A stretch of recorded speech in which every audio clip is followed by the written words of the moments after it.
we're hearing that Prince Harry has invited the King and Prince William to go to the Invictus Games. It's 2027, so we're 2 years away. That puts everyone in a little bit of a dilemma, because if he invites them to the games in Birmingham, normally at these games the head of state or the defence secretary will go to Harry's games. What do you think the King and William will be thinking about? Well, has he actually invited them, or has he just said he would like them to come? It is 2 years away, and there are those who say, well, they cannot, William and the King can always come up with diary engagements, and there are those cynics who say, well, it is 2 years away, adjust your diary. There's got to be a lot to happen between now and then. You can't just brush everything under the carpet. The Oprah interview, the 6 hours of Netflix slagging off the royal family, the book Spare. You can't just sweep that under the carpet. There's got to be an apology. Yes, the King is sort of Commander-in-Chief of the Armed Services, and it would be a good fit and a good show for him to appear. But it's a very difficult one. He's being placed in a dilemma as to how to cope with this. I think we have to wait and see how this moves on as to whether there is an apology.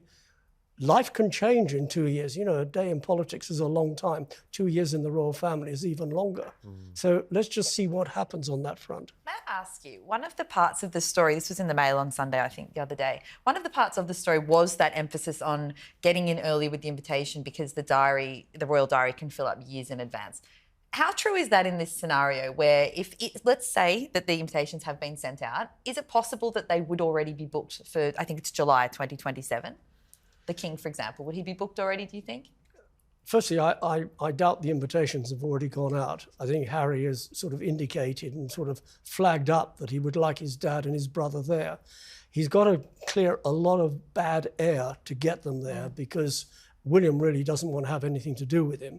A parent is slightly different. You know, he loves his son, but he's very hurt by what his son has done. And there doesn't seem to be any move of rapprochement. He says, yeah, he wants to see his father. He made that silly comment a few weeks ago that he doesn't know how long his father has got. I mean, you don't say things like that in public. So he's got a lot of ground to make up. And the ground is with a capital A, apology. And you've got to mean it. But at the moment, his father won't see him, because his father sees him, that anything he says will be all over the airways, all over the internet in a nanosecond. And at the moment, he can't trust him. Prince Harry, the man who sat before the world and slammed the royal family for hours, from the bombshell Oprah interview to that 6-hour Netflix series, he tore into the monarchy like never before, but now whispers of regret. Talk of reconciliation.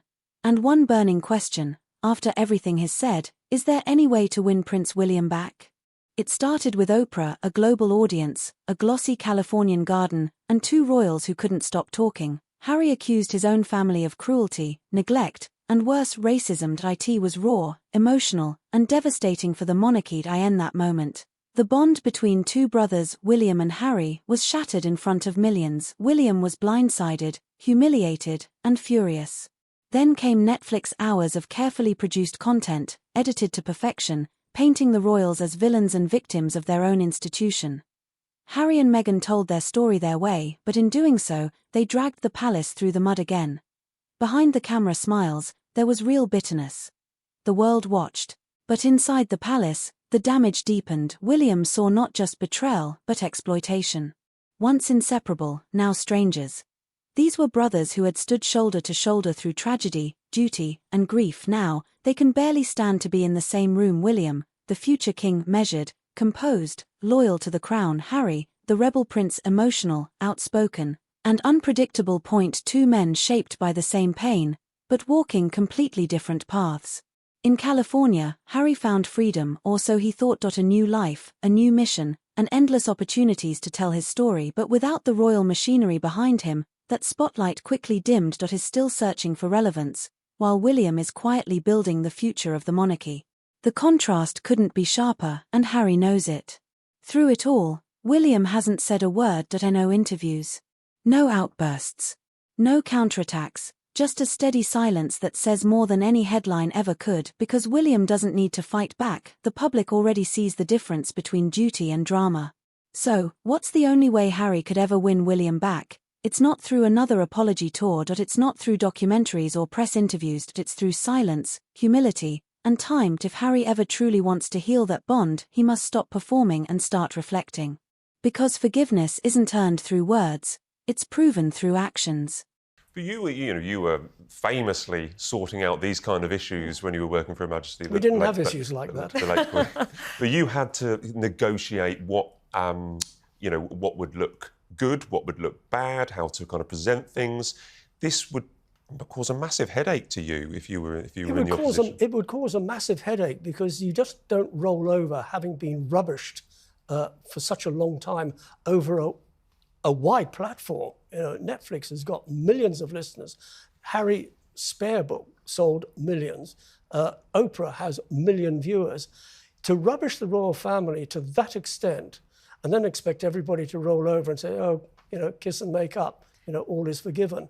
There's an equation to this. And the other half of the equation is Mrs. Wales, Mrs. Sussex. I think this is such a difficult one. I've given this one a lot of thought since the story came out, and also since we found out that it was going to be in Birmingham.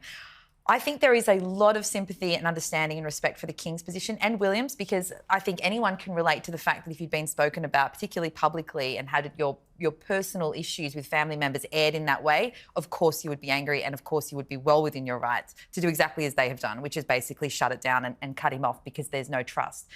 With that said, it's a tricky one because this is beyond Harry. Of course it's his event, but it's in the UK and you're talking about the military community, of which the royals are very, very, very entwined, and it is bigger than Harry. So that you do run the risk, and I say this again with great respect to the family issues because I understand their position, but you are speaking about something that is bigger, and they do run the risk of it looking, for want of a better word, a little bit petty if they don't go and support it, given their position in supporting the military community. And it's particularly an event like this, which is a very good event that is held. It is a wonderful thing that is put on and means so much to that community. So I think it is particularly complicated, but I think that's something that is going to be discussed a lot in the palace. You're absolutely right. There's got to be a lot of give and take on this one, and it would be a bad fit if there was no representation from the King, because he is Commander-in-Chief.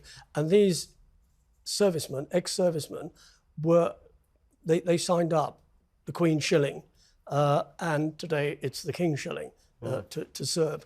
So it would be a very difficult one. They're faced with a dilemma, and somebody's got to come out with a resolution. Somehow it's got to work that there is a presence of the King. I don't think there needs to be a presence of William, but certainly of the King as Commander-in-Chief, their Commander-in-Chief, because they're still military-minded, and it would be right for him to be there. How it's done remains to be seen. It is 2 years away. A lot can happen in 2 years.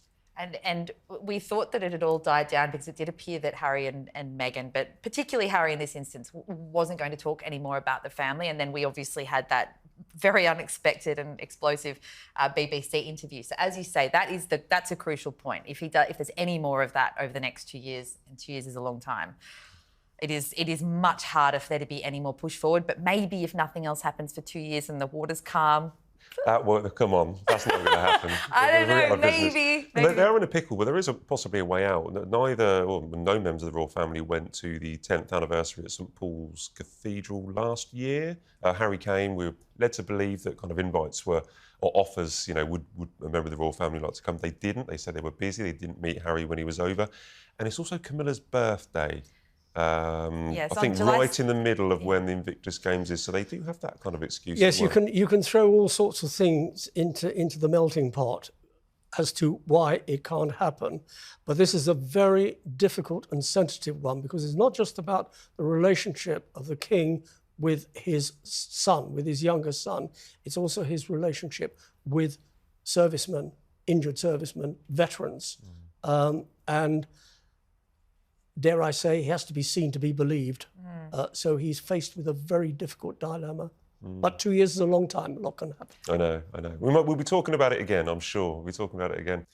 Now, Dickie, should we be surprised that Meghan Markle has joined a whole long list of celebrities by bringing out a rosé wine?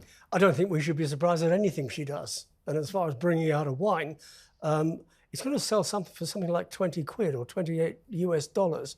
It's a lot of money. And if you're going to go into that sort of business, you've got to produce a lot of wine to make money. If her jam is anything to go by, it's going to be sold out in about 10 minutes. How many bottles is she producing? Who's producing it? She's not a wine expert. So, you know, why go into something that you probably know nothing about? That's a really interesting point. I mean, we'll get onto this in a little bit later about how her products, have they actually sold out and how many, you know, wines and jams she's actually making. But this is, I'm not surprised that she's gone into winemaking, because if you are a celebrity like Meghan Markle is now, that's what everybody's doing. Well, it's very appealing to celebrities to do it, because if it's produced en masse, exactly as you've mentioned, you can make a lot of money out of it. George Clooney sold his, I think, Casamigos tequila one, I think, for $1 billion US Yeah, but she's not George Clooney. Of course, and that's going to be the problem. People will note that. So, look, I can understand why she's gone in there. It certainly fits with everything else she's putting out there. But we've touched on the key element, which is until these things are produced in very, very large quantities, it's not going to make the kind of money that really makes it worthwhile.